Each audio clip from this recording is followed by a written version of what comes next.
شخص جو اللہ کی رضا کے لیے قیام اللیل کرتا ہے، تہجد کی نماز پڑھتا ہے، تو اللہ تعالیٰ اس کے چہرے میں نا نور کو بھر ڈالتے ہیں، اللہ تعالیٰ اس کے چہرے کو نا نور سے بھر دیتے ہیں، اور ہر مسلم اس بندے سے محبت کرنا شروع ہو جاتا ہے، اور اس میں یعنی وہ قیام اللیل کی وجہ سے ایک عجیب سا نور اینڈ بیوٹی ایگزامن کرتا ہے اور آبزرو کرتا ہے، اور پھر انسان اس محبت کی وجہ سے کیا اٹھتا ہے کہ واللہ انی احب هذا الرجل، کہ میں اس بندے سے محبت کرتا ہوں اللہ کی رضا کے لیے.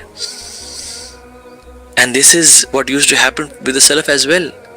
امام وقی رحمہ اللہ جو کہ امام شافعی کے استاد تھے، امام وقی ابن جرح کہتے ہیں کہ لوگ ان کے بارے میں کہتے ہیں کہ he is an angel، هذا ملک کریم، یہ فرشتہ ہے، یہ انسان نہیں ہے. Why? Because he used to pray قیام اللیل.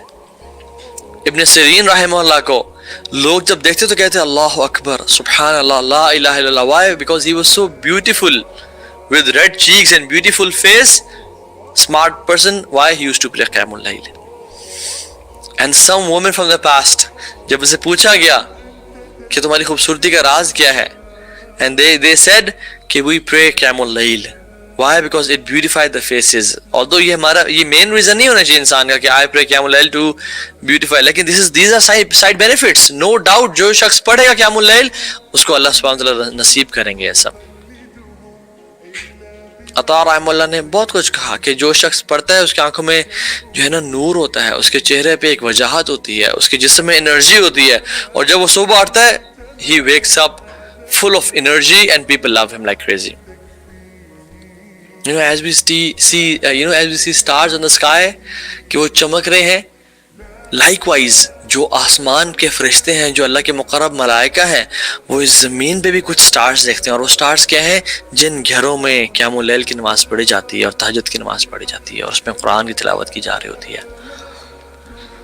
So I'm sure we guys are super motivated to feel these moments, and for these moments and seconds to arrive so we could just stand up and pray کہ ہم اٹھیں اور آج رات کا انتظار کریں کہ ہائے یہ میں کب سے سوتا رہ گیا، میں کب سے اس اپرچونٹی کو مس کرتا رہ گیا، اور آج انشاءاللہ آج سے میں اس اپرچونٹی گریب کروں گا. But a few questions can come to your mind and quickly I'll narrate those questions, which could be how much should we recite، کتنی تلاوت کریں قرآن کی. تو اللہ نے ہمیں گائیڈ کر دیا اور کہا کہ تم میں سے جو شخص رات میں کھڑا ہوتا ہے یعنی قیام اللیل کے لیے اور 10 آیات کی تلاوت کرتا ہے تو اس کو غافلین میں سے نکال دیا جائے گا، اس کو غافلین کی لسٹ میں سے نہیں لکھا جائے گا. He is not from the negligent. جو شخص 100 آیات کی تلاوت کرتا ہے he is written from the devout worshippers جو کہ عابد ہیں، اللہ تعالیٰ کے devoted worshippers ہیں. اور جو شخص 1000 آیات کی تلاوت کرتا ہے وہ مقنطرین میں سے لکھا جائے گا. And these people are written from the مقنطرین.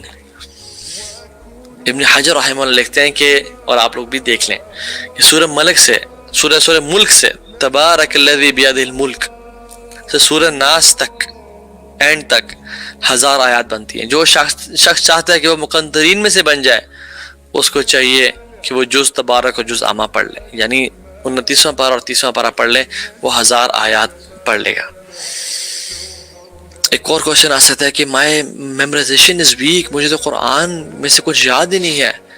تو اللہ تعالیٰ آپ کے لیے کہتے ہیں فقرؤ ما تیسر من القرآن، پڑھیں جتنا آپ کو آسانی سے پڑھا لگ جاتا ہے. ایون اٹ از سورہ اخلاص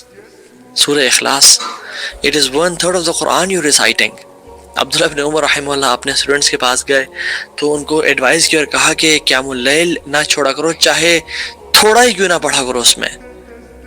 اور پھر مثال دیتے ہوئے کہا کہ یعنی تھوڑا مینس کہ 1/3 of the قرآن پڑھ لیا کرو.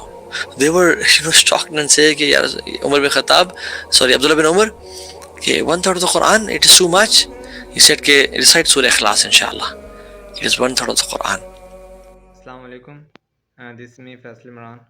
آئی ہوپ سب خیریت سے ہوں گے. اگر آپ میرے چینل پہ تہجد کی کوئی بھی ویڈیو دیکھ رہے ہیں تو فرسٹ آف آل آپ پہلے پارٹ کو دیکھیں، کیونکہ ہوتا ہے اس طرح کہ پورا سیشن ہوتا ہے.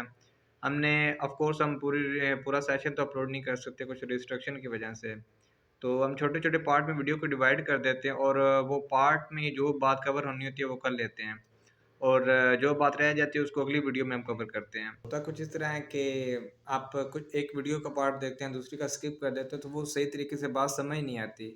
I try my level best کہ ایک ویڈیو میں پورا ٹاپک کور کیا جائے، مگر یہ پاسبل نہیں ہوتا، مطلب 10 منٹ کی ویڈیو میں 7 منٹ کی ویڈیو میں اتنا ٹاپک کور کرنا، تو اسی لیے ہم پارٹ میں ڈیوائڈ کر دیتے ہیں، اور ایٹ دا اینڈ جا کے وہ ویڈیو میں مینشن بھی کر دیتا ہوں کہ آپ پہلے یہ ویڈیو دیکھیں، یہ سیکنڈ پارٹ ہے، تھرڈ۔ فرسٹ ویڈیو میں شیخ نے بتایا تھا کہ تہجد پڑھنے کے فائدے کیا ہوتے ہیں، اور تہجد پڑھنے سے بیسیکلی کیا سے میریکل ہوتے ہیں، اینڈ تہجد نیور فیلز اینی مور، اور بھی انہوں نے بہت سی ایگزامپل دی تھی۔ دوسری ویڈیو میں انہوں نے بتایا تھا کہ اللہ جب ایک انسان تہجد پڑھتا ہے تو اللہ کس طرح اس کو دیکھ کے مسکراتا ہے، اور جب اللہ کسی انسان کی طرف دیکھ کے مسکراتے ہیں تو کیا معجزے ہوتے ہیں۔ اس ویڈیو میں شیخ بتا رہے ہیں کہ تہجد پڑھنے سے آپ کے چہرے پہ نور آتا ہے، کیونکہ کچھ لوگوں کا یہ بھی سوال ہوتا ہے کہ ہماری انٹینشن پیور تھی کہ ہم نے تہجد پڑھنی ہے، ہم نے الارم بھی لگائے تھے، اور مگر ہم اٹھ نہیں سکے، تو کیا ان کی اٹینشن کو ان کو ثواب ملے گا، یا پھر مطلب اس طرح کے ریلیٹڈ جو بھی سوال آتے ہیں آپ کے مائنڈ میں، نیکسٹ ویڈیو میں وہ کور کریں گے، اور